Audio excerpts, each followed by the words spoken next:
for non-proliferation of weapons of mass destruction.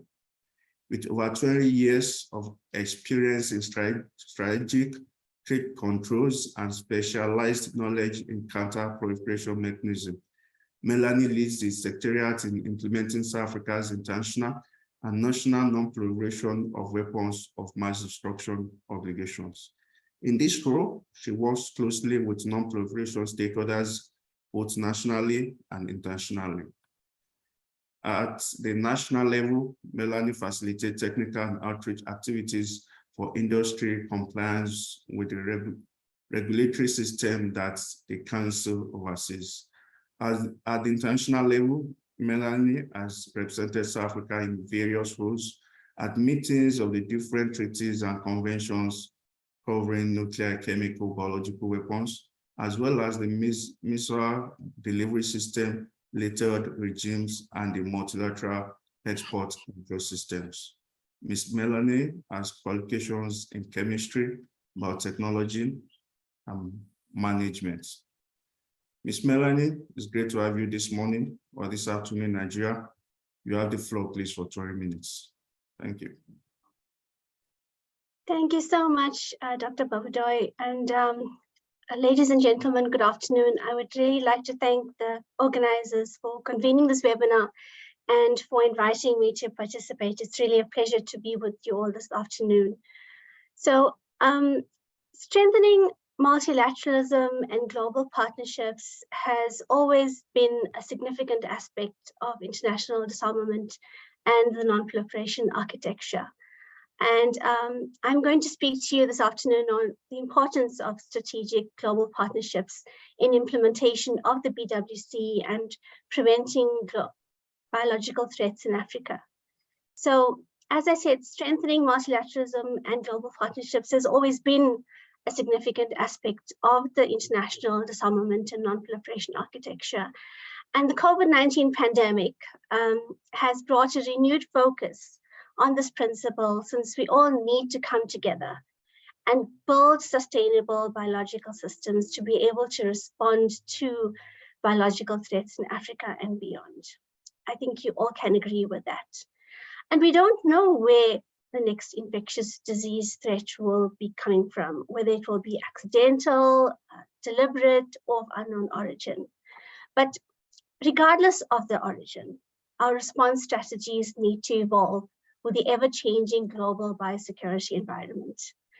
And we therefore need to have a sustainable, integrated, multi-sectoral, multi-stakeholder biosafety and biosecurity system. So fostering partnerships provides an opportunity to broaden the horizons of our institutions in the area of policy and legal frameworks, scientific and technological capabilities, as well as laboratory infrastructure capacity. There are a number of global and regional partnerships that are already in place between African partners and other international bodies that promote biosafety and biosecurity and public health. But these partnerships can be intensified or developed further to drive sustainable progress at a national, regional, and global level, and provide or promote technical, financial, and political support for the objectives under these programs. One of the more recent sources of international support for biosecurity in Africa has come from the Global Partnership Against the Spread of Weapons and Materials of Mass Destruction, which developed the Signature Initiative to mitigate deliberate biological threats in Africa. The aim of the Signature Initiative is to reduce bio-threats through the aligned activities of the Global Partnership and African countries, which are working towards the same goals. The Signature Initiative was developed in collaboration with African partners, and this was actually important due to the scope and diversity of biological threats. And this allowed the group to avoid unnecessary redundancy, leverage respective strengths, and produce better outcomes. And Africa CDC, along with other partners, acknowledged the complexity, diversity, and challenges associated with mitigating biological threats in Africa, and have been working closely with Global Partnership to identify priority areas. So since its inception, the 4 sub-working groups of the Signature Initiative, which was biosafety and biosecurity, national governance structures, surveillance and epidemic intelligence, and non-proliferation, have been discussing first under the UK presidency in 2021, and then under the German presidency in 2022, together with the co-chairs from the Global Partnership and Africa, the importance of ways to accelerate efforts to strengthen biosecurity and improve capacities in Africa to mitigate biological threats.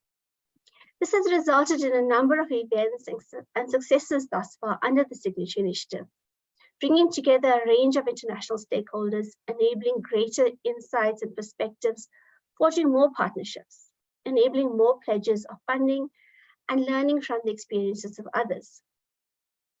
The high-level virtual conference on engaging public representatives in biosecurity and pandemic preparedness, which was held in November 2021, engaged public representatives, parliamentarians, and decision makers in Africa, whose support is essential for enactment of legislation or regulations and the appropriation of adequate resourcing for sustainable biosafety and biosecurity. After all, we know that advocacy is an area where I think all our countries experience challenges, not only in non-proliferation legislation, but with the enactment of all legislation. So this meeting also issued a set of 6 principles for strengthening biological security in Africa to guide the Signature Initiative efforts to build impactful and sustainable biosecurity, biosafety, and biological risk management capabilities in and for Africa. 2 important conferences were also held in 2022, titled Turning Commitments into Action in April 2022, and then Operationalizing the Signature Initiative in November 2022. And as the title of these conferences state, these events discussed how these partnerships could be made more fruitful.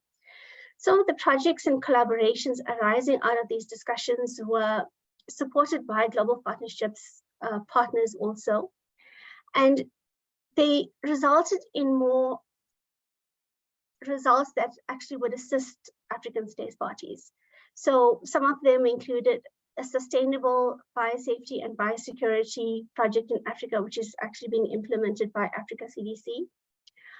Establishment of a regional center of excellence for biosafety and biosecurity in Southern Africa, which is being led by the National Institute for Communicable Diseases that is based in South Africa, in Johannesburg in South Africa.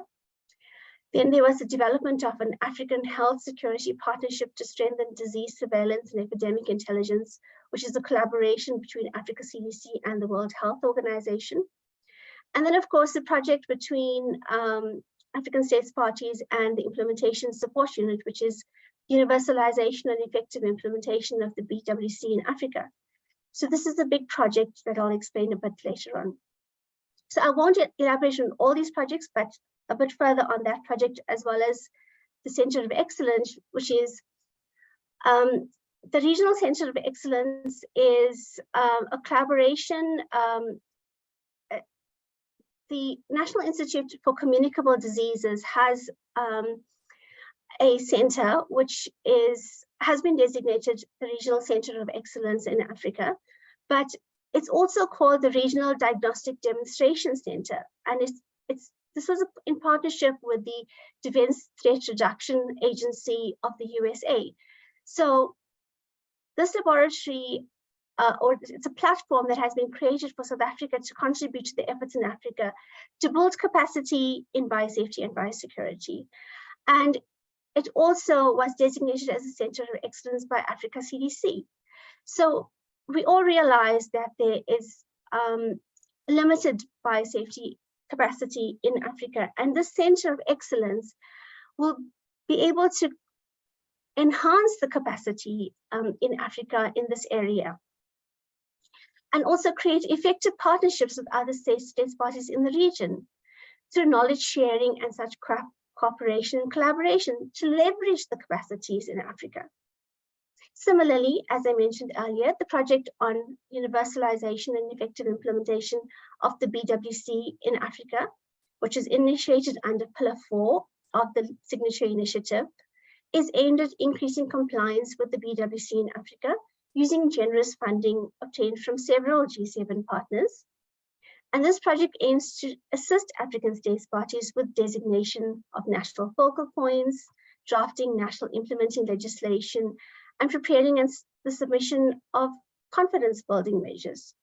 So the ISU has scheduled various workshops to assist states parties with the implementation issues and under this project.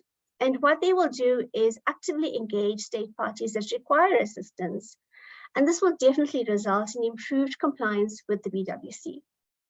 So capacity building projects opens numerous opportunities and avenues for collaboration with states parties on a national level.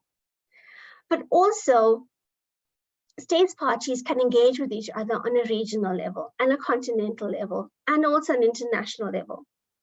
And with international organizations as well, and also other bodies such as NGOs. So there are capacity building opportunities for legislative drafting, national implementation, confidence building measures, assistance and protection, compliance and enforcement, biosafety and biosecurity. The list is endless. After all, we are all learning on a continuous basis. So the opportunities for global partnerships to ensure that developments elsewhere do not outpace those in Africa are also endless and therefore vitally important. At the Global Biosecurity Dialogue held in November 22 in Cape Town, the Nuclear Threat Initiative also launched what's called the Action Accelerator Vehicle for the African region. This new program is an outcome of the 2021 Global Biosecurity Dialogue and shall develop African region subject matter experts.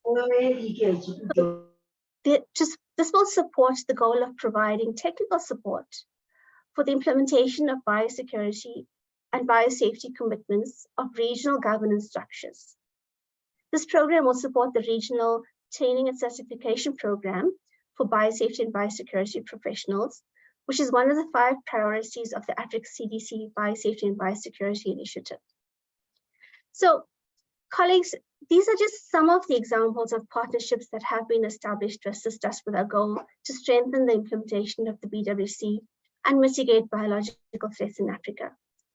Although significant progress is evident, more work is still required to identify more partners, more investments in the areas of financial, human capital, infrastructure, and more collaborations and possibly more champions to meaningfully strengthen biosafety and mitigate biological threats in Africa. We are capable of so much more, although so much has already been done. Thank you.